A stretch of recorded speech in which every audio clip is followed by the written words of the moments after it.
Well, let me start by telling you that I'm really happy, excited to be here. And Tim called me, I don't know, some weeks ago, actually a couple of months ago, and asked me if I would be willing to speak. And I was really eager for the opportunity for a lot of reasons. Even though I've never been with the congregation here in Corsicana before, I almost feel like we have enough common roots to have been friends and family for a long time. I mean, Corey and April have come to be very dear to us. We didn't get to spend as long with them personally as we'd like to, but that's your blessing and our loss. So it's good to be with them again tonight. And of course, having deep ties and long roots with Sammy and his family, and also with Tim and Beverly. And to have all those come together in one place is a pretty unique situation, pretty unique opportunity. And I'm glad to be here. I'm happy, excited to be here for a lot of reasons. When Tim asked me to speak on the subject that I'm speaking on, or I'm gonna share with you for a few minutes tonight, I thought about a lot of things went through my mind. And one of those things was, as much as we study about love, as much as we talk about love, as much as our lives and our ministries and the focus of everything we do talks about and emphasizes love, what can I possibly say that would be something that particularly this group would need to hear? Well, I think we've stumbled on a couple of things, not things that you haven't heard before, but things that are really important. Important enough that I think we need to be reminded about them over and over and over again. Because you see, we live in a world that is in deep need of seeing real, godly, agape love demonstrated. In fact, I'm going to say whether the world that we live in knows it or not, that's what they crave. And we're going to talk about that in our second session just a little bit. It provides us with a unique opportunity.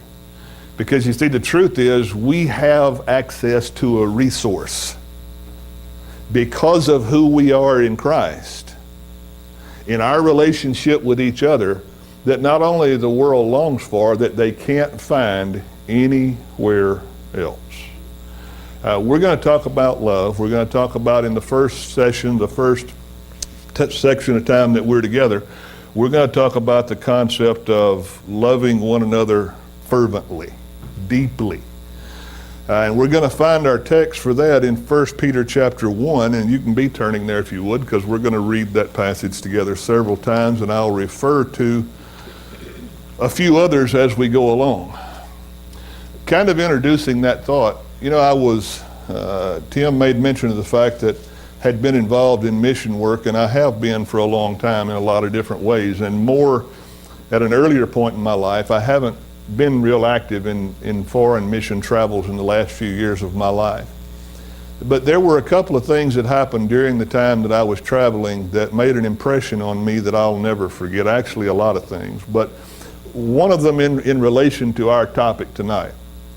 I remember the first time that I got on an airplane, not the first time that I'd traveled by air, but to go to a place that I'd never been before, and that I didn't know by a personal relationship a single soul. And I remember how intimidating it was, and to be honest with you, I really hadn't thought about it too much in preparation for the trip. But about halfway between Dallas and Managua, Nicaragua, it struck me, I don't know anybody. When this plane touches down and we land in a place that I've never been before, I know that there are supposed to be Christians to meet me there, but I don't know who they are. I've never met them before. How will I recognize them? And that process kind of went through my mind for a while, and I'll make a long story short and tell you that I was greatly relieved. When I got off the airplane, walked through the customs and all those things in the airport in Managua, one of the first things I did was, being a little taller than most of the people in the crowd, I just did a quick scan around. And it was a lot of people there, some of them with machine guns, by the way, some guards and so forth. And I did a quick scan of the crowd. And you won't believe what I'm about to tell you unless you've experienced something really similar. My eyes made contact with a guy. in the back, way back somewhere. I don't know how many layers of people back. And I can't explain to you how we both knew that we were supposed to meet up with each other, and from that moment on, develop a relationship that was going to turn into, well, a lot of other opportunities to share a lot of other experiences. Because there was no physical reason, there was no reasonable explanation for how I was able to identify with someone who I'd never met before, but I knew instantly, I just found my family. I just found someone who's my brother. And I discovered really quickly that because we were brothers, even though we shared very few things economically or physically, we shared something that was more important than all those things, because within 15 minutes we had a relationship with each other that was more profound and deeper than many, many other relationships with people who aren't Christians that I'd had for many years.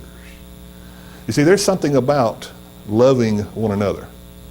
And I'm going to say to you tonight that both of these lessons or little studies that we're going to do are designed to encourage us about what a powerful, what a wonderful resource it is that God's given us to have relationships with each other that supersede in strength and in duration, by the way, because of eternity, every other relationship that's ever existed or will ever exist among human beings.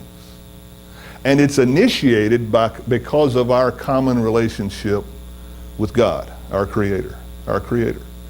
Now, kind of in having thought about that, I want you to read with me, and I'll be reading from the New International Version tonight. I want you to read with me in 1 Peter chapter 1, and I want to read verse 22 and verse 23. And I'm going to read it slowly and deliberately because we're going to pick this verse apart for a few minutes. He said, "Now that you have purified yourselves by obeying the truth, so that you have a sincere love for each other, love one another deeply or fervently from the heart. For you've been born again, not of perishable seed, but of imperishable seed, through the living and enduring Word of God." You know, this thought or this concept or this wording, and again, it may be that your translation uses the word fervently or some other very similar word. But this thought of fervent love, I want you to see that first of all, it's built on something different than any other kind of love, if you'll let me use that phrase, that we have any experience with. The only reason we can have fervent love, deep love, spiritual love for one another is because of a resource that God's provided us. And that's a lengthy way of saying there's nothing natural about brothers loving brothers and sisters loving sisters and vice versa. That's not a natural thing. I mean, in the spiritual realm. That's not a capacity that we're born with. In other words, that's a resource or a gift or a blessing that God gives us. Now, let me tell you why I know that's true. First, because he uses the word now as distinct from ever before, right? There's something about the word now that indicates that whatever we're about to discuss is something that hasn't always been true.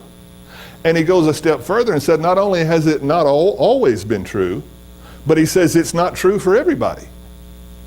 Because he says, now that you have purified your souls by obeying the truth. Now, how, well, I can't put a number. I'm not asking for a number. You would draw from that the fact, or at least one conclusion, that those who haven't had their souls purified by obeying the truth don't have what we're about to talk about. Doesn't mean God doesn't want them to have it, but in order to have it, we have to have our souls purified by obeying the truth. And anyone who hasn't done that, then the blessings and the resources that we're about to talk about, this fervent love, it's beyond your capacity. Now, let me be quick to tell you a couple things about love. Anytime we talk about love, we need to understand that our natural inclinations about love are a little muddy and murky, right? In other words, let me put it this way. I could tell you that I love my dog. And I can tell you that I love my wife. And I can tell you that I love the Lord. Are all of those the same thing? They're not. They're not at all. They're not at all. You see, we have a hard time trying to understand because we have one word that covers a whole multitude of things, a whole lot of ground. I'm not saying, and Peter, God through Peter, isn't saying that someone who's not a Christian can't love on some level. He's not saying that. See, people who aren't Christians can love their dog. They can love their wife. But I'm going to tell you what they can't do. They can't fervently, deeply love their brothers and sisters. That's beyond their capacity. That's not a resource they possess. Not a gift they've been given. It's only for those who now have their souls purified by obeying the truth. Now, let's go a step further and illustrate that. If we were to, and I'm not going to ask you to turn because I'm going to try to get through this in a timely manner, so I'll read some of these passages to you, and if you want to make a note of them, that would be great to read at home, or if you want me to give it to you after class, I'd be happy to do that too. But in Romans chapter 5, verse 5, this statement is made: hope does not disappoint us or put us to shame, because God's love, speaking to Christians, because God's love has been poured out into our heart through the Holy Spirit who has been given to us. Now, does that mean before we had the Holy Spirit poured into our hearts, we couldn't love on some level? No. It means we couldn't love this way, to this level, right? To this degree, in this relationship. Think about, to illustrate it further, what happened in Acts chapter 2. In Acts chapter 2, in preparation for Peter standing up, inspired by God, preaching the gospel for the first time, Jews from all over the Roman world came together for the purpose of observing a Jewish holiday, right? And I wonder if there were Jews in that crowd that had no intention, when they came to Jerusalem for that feast, of staying in Jerusalem and forming relationships with people that they were total strangers with. You see, something really interesting happened. Something really interesting happened. And really a lot of things interesting happened in Acts 2, right? But as a result of what God did by pouring out His Spirit, not only in the miraculous way, but according to verse 38, also in what we call the indwelling measure of the Spirit, that's for all Christians, for all believers, suddenly people who didn't even know each other yesterday love each other enough to sell their homes, their property, to open their doors of their home, to let people stay. They became people who, though they had been strangers, suddenly something happened that they're of what the Bible says are one heart and one mind. Now you explain how that can happen to me. You tell me there's not a supernatural, an other than natural event that occurs that caused such a dramatic transformation. People who went from strangers to brother lovers, lovers of their brothers, almost in an instant of time. And it wasn't quite an instant of time, but as a result of what happened there. One more illustration or resource to back up this idea about this measure of love, fervent love, deep love for brothers being a divine resource, not a natural capacity. Galatians chapter 5, verse 22.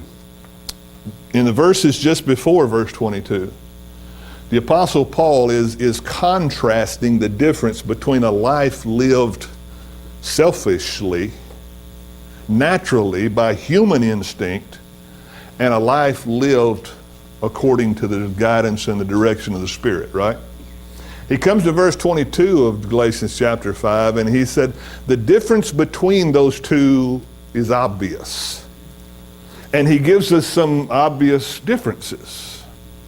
People who live a sinful life, a self-centered life, a life that says, I'll do what I want, here's some of the things that they do. Here's some of the evidences of that life. But he comes to verse 22 and he said, but the fruit of the Spirit. In other words, what is produced in the life of a believer in possession of God's Spirit is, number one, what? A lot of things listed, but what's the first thing on that list? Love. Isn't that interesting? The first thing in the list of what God calls the fruit of the Spirit is love. That at least indicates to us, and I'm going to say probably stronger than indicates to us, I'd even go so far as to say proves to us, that there's a measure of love that's only possible because of who we are through our relationship with Christ, because we're brothers and sisters in Christ. Now, well, secondly, I said I wasn't going to take long. I'm going to move. Not only is this fervent love a divine gift or a divine resource, but it's also I would call it an identifying resource. Let me explain that. This statement in verse 12, or verse 22 actually, this statement is what I would call a since then statement. Since this is true, then here's what that means. Okay? Now with that thought in mind, read that verse with me again. Now that you have purified yourselves by obeying the truth, so that you have a sincere love for one another, comma, love one another deeply from the heart. Since you have this, since you are this, then here's how that responds and reacts and what that means.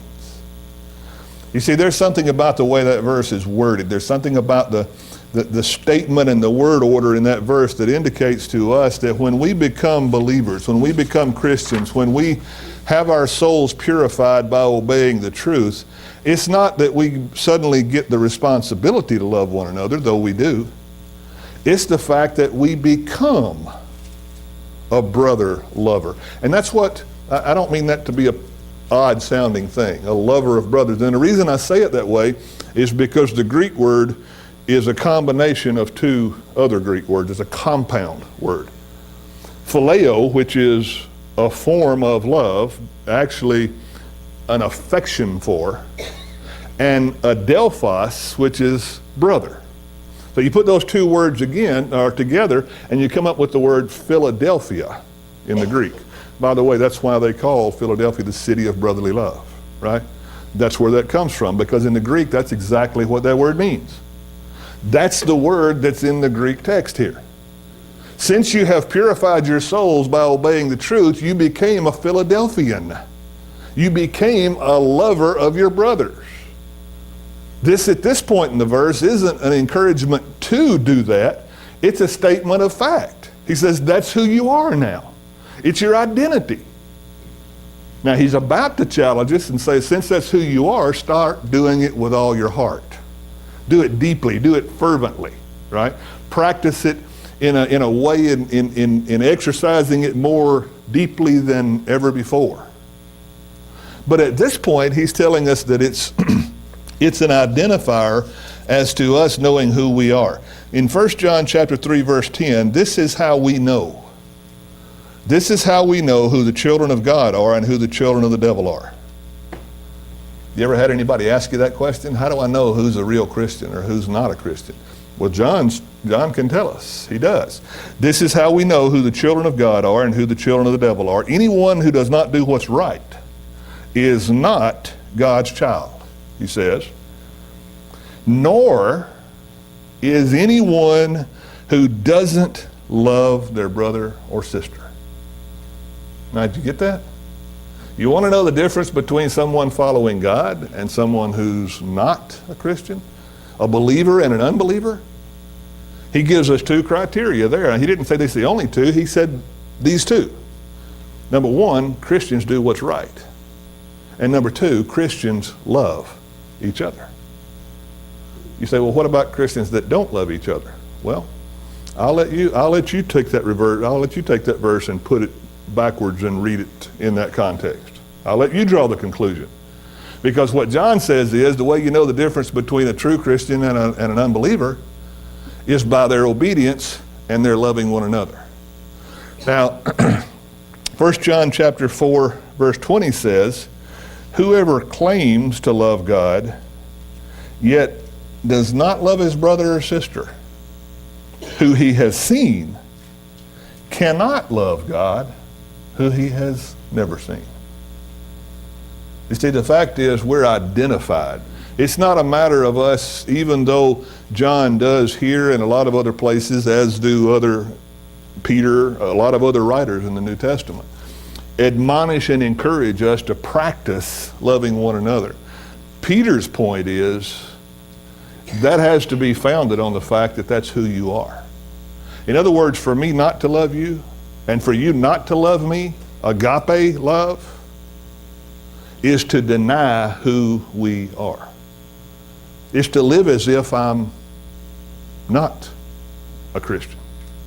It's to practice something that's inconsistent with my very nature. Because since I've been purified by obeying the truth, I've become a lover of my brothers. Now, he goes on further, and of course we're about to issue the challenge, and that's the third point, I guess you might say, in this text. The challenging thing about this resource is now that we are that, live up to it. Live up to it. You know, I told the church in Caddo just last week that it amazes me the more I study from different areas and topics, particularly since this correlation has occurred to me. It's interesting to me how many things in Scripture are taught on the basis of, now that you're a Christian, this is who you are. And what I'm asking you to do is live like who you are.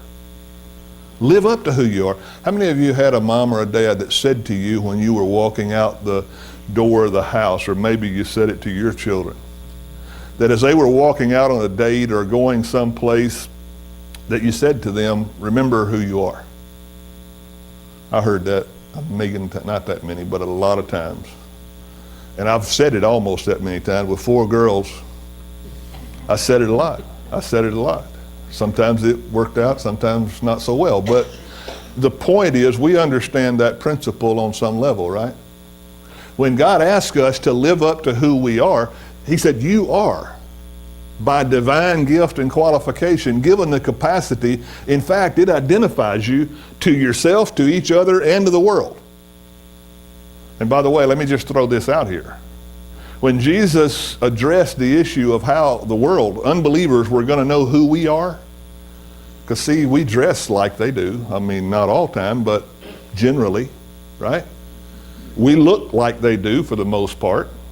How do they know who true believers are? By this, all men will know who my disciples are, Jesus said, that you love each other. Love one another. Isn't it interesting that our whole identity is tied up in that concept or that principle of loving each other? You see, it's challenging to us to practice this deep, fervent love, to exercise what really is a realization of who we really are, what we really have. The reason it's challenging is because our humanness makes it likely that we judge love on the basis of worthiness, right?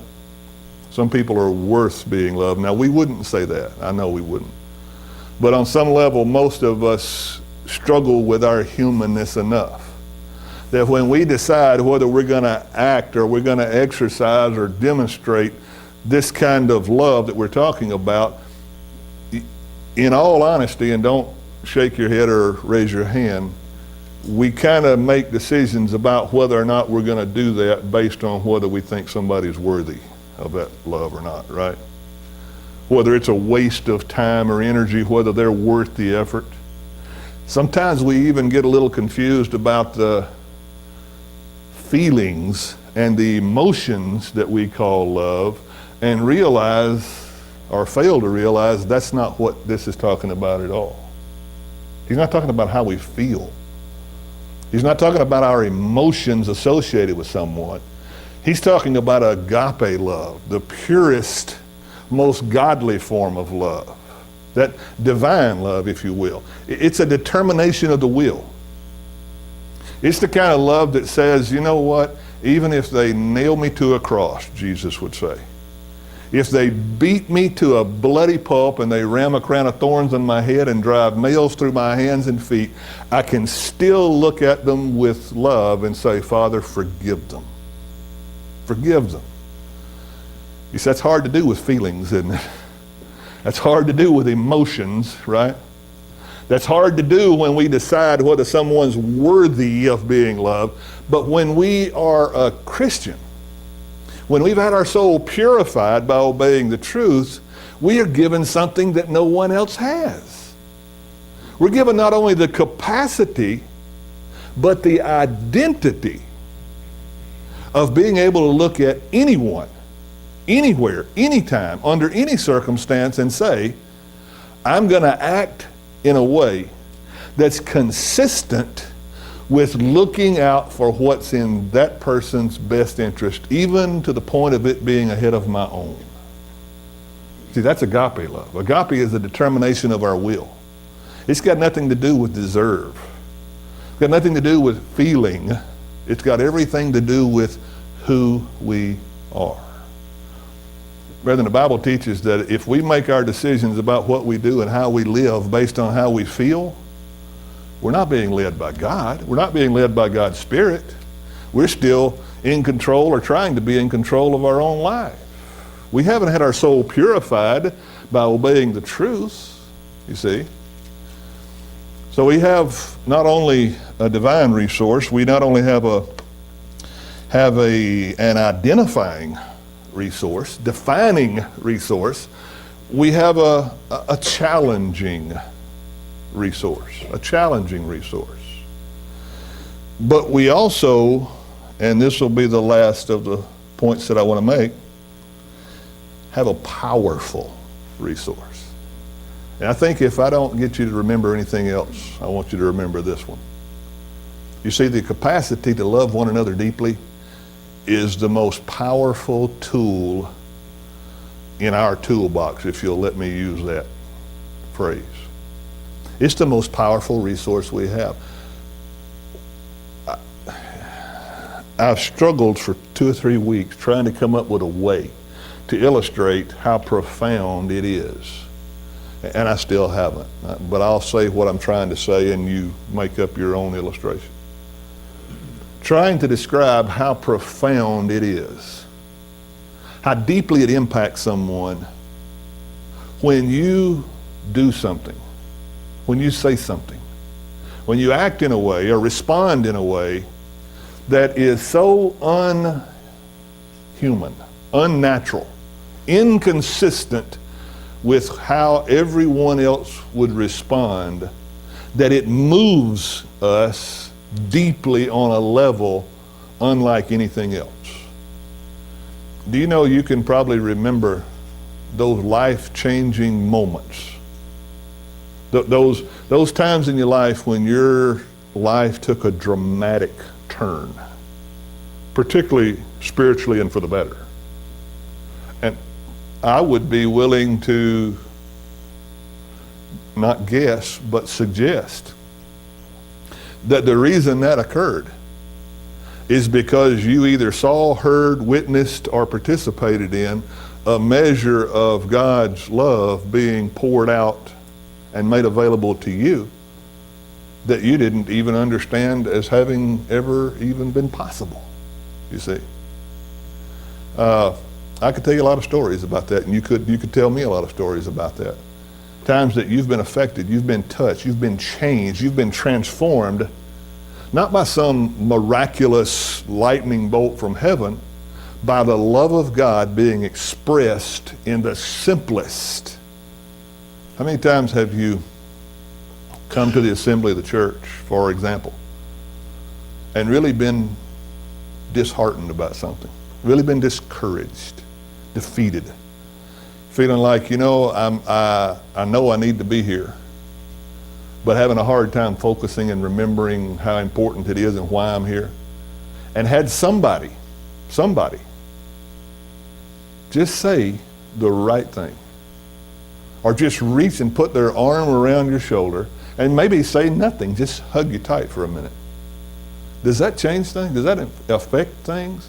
I'm going to tell you what, a good hug from a brother and sister is better than $1,000 at the psychiatrist's office. I promise. Because there's power in that you're not going to find anywhere else. You're not going to find anywhere else. God unleashes things when we love each other that we can't unleash any other way. Any other way. You see, the fact is we're not who we used to be. We don't just not act like we used to act or talk like we used to talk. We're not who we used to be. I'm not going to get into all the things that characterize the kind of person that I was before I had my soul purified by obeying the truth. And I'm not going to ask you to rehearse all those things. But I'm going to tell you, the day that you had your soul purified and you obeyed the truth, you became something you'd never been before. You aren't the same person that you used to be. You see, the fact is we now wear, or we are clothed with, the righteousness of God. Jesus exchanged his righteousness for my sin. That changes things. We are indwelt, brethren, take this in a minute. We are indwelt by the Spirit of God. Think of that. You telling me that's not powerful? How can you think God can live in you and that not be powerful? That not be life-changing, that not be transforming, you see?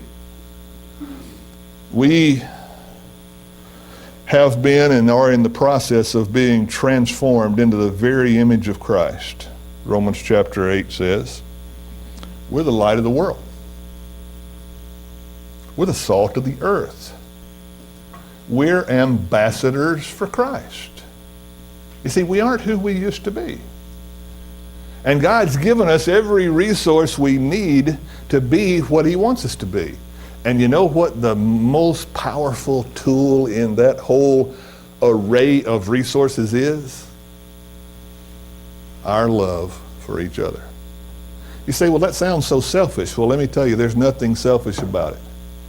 There's nothing selfish about us sitting here tonight talking about what a glorious blessing it is for us to experience and to participate in the divine love of God. And the reason it's not selfish is because there's nothing selfish about God's desires connected with that love. You see, when God loved me, when God loved you, when he gave you by pouring out into our hearts through his Spirit that love, it wasn't so that, as Tim so well wrote in the brochure that advertised this seminar tonight, that we were supposed to become a reservoir or a container that selfishly puts its arm around that gift and says, man, look at what I've got. No, suddenly it becomes that we're the channel through which, the river, I think, as was put in that brochure. Not a pool or reservoir, but a river or a channel through which that love flows to all the world. Why did Jesus come to the earth? To seek and save the lost. What was the last thing he said to us before he ascended back to the Father after his resurrection? As you're going into all the world, make disciples of all men, right? Baptizing them in the name of the Father, the Son, and the Spirit, teaching them to observe and obey everything that I've taught you. You see, that's our mission. That's who we are. I've thought about over the years, and I'll quickly, I got a few minutes. I'm doing pretty good. Better than I do on Sunday morning at Caddo. I've thought about a lot of times how to somehow appreciate, or, well, let me say it this way. Let me say it a different way. Come at it from a different angle. If you were to ask me, if I had no knowledge of John chapter 13, verse 35, if you were to ask me, how do people know who Christians are? I would have said a lot of things. I would have said, well, you can tell by the way they talk and the way they dress and the way they act, right? You can tell by what they do on Sunday morning, maybe. And there are a lot of other indicators, okay? There are a lot of other habits that we'll develop, a lot of other virtues that we'll practice. But I'm going to tell you the fact that Jesus, of all the things that he could have said what distinguishes you, us, from everybody else, and identifies us as his true children, as his true followers, is the fact that we love each other. That's profound.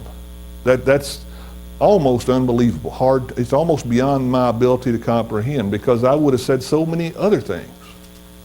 Well, you know, I think I've started to understand, just started to understand why that's so important, why that's so true. God said it, so it's true. But I mean, to understand it in my little weak brain. Do you know what this world wants? Well, let me say it a different way. Do you know what the number one reason why kids join gangs is? If you don't know, you probably will be surprised what I'm going to tell you. It's not so they can be evil and bad, even though that's usually the way it turns out. You know why?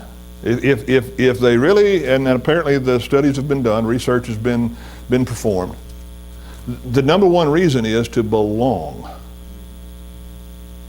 to find an identity, to have fellowship. See?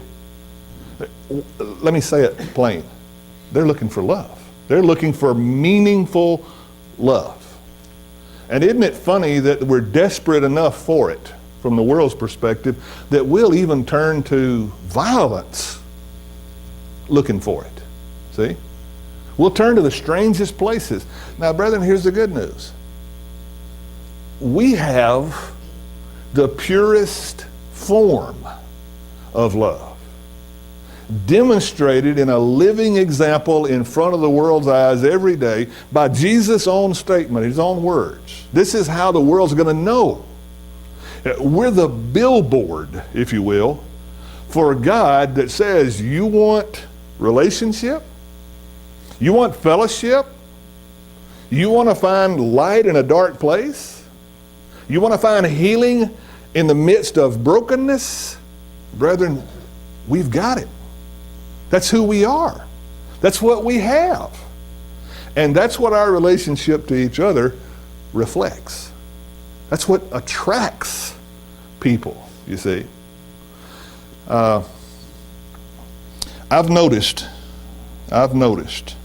about myself that as it's easy for me not to express the deep, fervent love that we're talking about here in 1 Peter chapter 1, verse 22, when I'm too busy, or when I'm distracted, or when I'm uninvolved. In other words, I'm sorry to say this, and it's a confession on my part for me to say it, but I think we all feel it on some level. I can hear two or three of my brothers and sisters talking about somebody's situation, somebody else in the church, and their need, and their circumstance, and their struggle, and their difficulty. And because I'm distracted, because I'm uninvolved, and because I'm so busy with other things, you know what? I can say, I sure hope they get that fixed, and walk away. But I've discovered something entirely different. That really disappoints me, that I can be that busy, that I can be that distracted, right? That's not what we're encouraged to do, challenged to do in 1 Peter 1. But I've noticed something else. And let me tell you a story to lead up to it. There have been a few times in my life when I've been really disheartened and kind of on a little bit of a pity trip, feeling sorry for myself. I've got it worse than anybody, right? I'm having a harder time than anybody else I know. Do you know what always fixes that for me? There have been a few times I've taken the extreme course of action to actually get in my vehicle and drive to the children's hospital somewhere and get out of my vehicle, walk in the door, and walk into that children's hospital and begin walking around and looking and listening and seeing and paying attention. And you know what I always walk out of there with? The unquenchable desire to get involved in somebody's hurt, somebody's problem. And you ask, well, why didn't you feel that an hour ago? Well, because I was too busy. I was uninvolved. I was disconnected, you see. I had too many other things in my life. What's the moral of that story? Well, the moral of that story is you want to learn to love each other deeply. You want to learn to practice that consistently. You want to overcome the struggle that we face in that department. Remember, number one, who we are. Remember that it's a divine gift. Remember that it is a challenge, but it's a very powerful resource. But above all, make up your mind to get involved. Get involved. I could give you 100 examples, and it's not just as a preacher, as a Christian, of times that I knew on some level that somebody was dealing with a hard thing. And I could go to bed at night knowing that. And I can't say that I would be happy about it, but I'll tell you the other side of that. When I went down and knocked on their door and sat down on their couch, and they cried on my shoulder, or we hugged each other, and whatever it took for me to get involved, to make a connection, to actually put first things first, it changed my whole perspective. It changed everything. Now, it didn't give me something I didn't have before. It just caused me to submit to who I really am supposed to be. You see, it's a powerful thing. And I'm going to say to you, this age group, I'm glad I got to speak to this age group, because every congregation that I've worked with, I can't say, it would be unfair to say, well, I love working with this age group of people.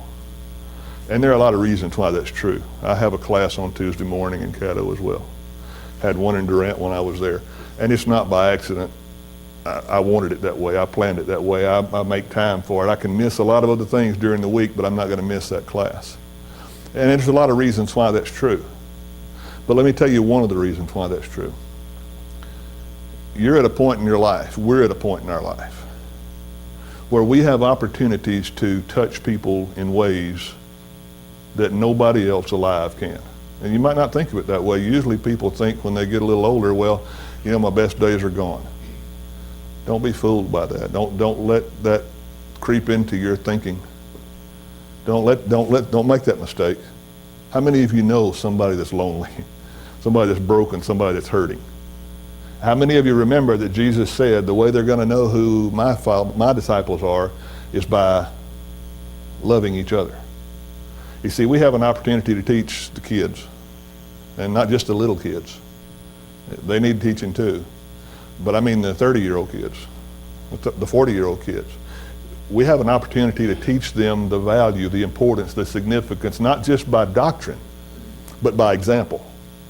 And I'm going to say in honesty, and one of you walked up to me before we ever started and said, you know, we have a hard time in this congregation loving each other with this group. I said, yeah, and it was a joke, you know, and I could tell that. I knew that, and I knew that before I came.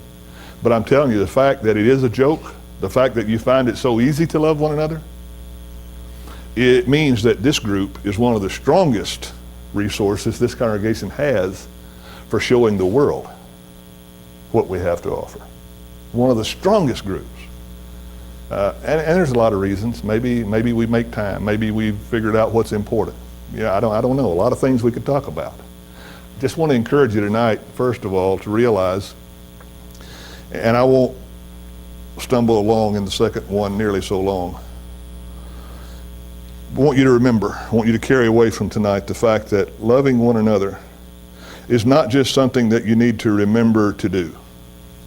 Okay? It's not just a command that God issued at random. It's a gift that He gave. It's a resource that He provides. It's a tool that He empowers us with. That if we fail to utilize, well, it's like some people have said, people don't care how much you know until they know how much you care. right? That's a offhanded way of saying exactly what we're trying to say in this class, what we're trying to communicate. You see, loving one another fervently, deeply, from the heart, genuinely, sincerely, is a divine capacity that's available only to those who have been cleansed, had our souls cleansed by obeying the truth. And it's an identifier to us, but more importantly to the world, of who we really are. Who we really are. And it unleashes a power that, to be quite honest with you, defies explanation. It defies logic or reason. By this will all men know who my disciples are, that you're my disciples, that you love one another. I appreciate y'all's attention. I'm going to let you out a few minutes early. Some of you, I think, didn't ever want to leave the cake and cookies, so we can get back there a little bit early. Get back there.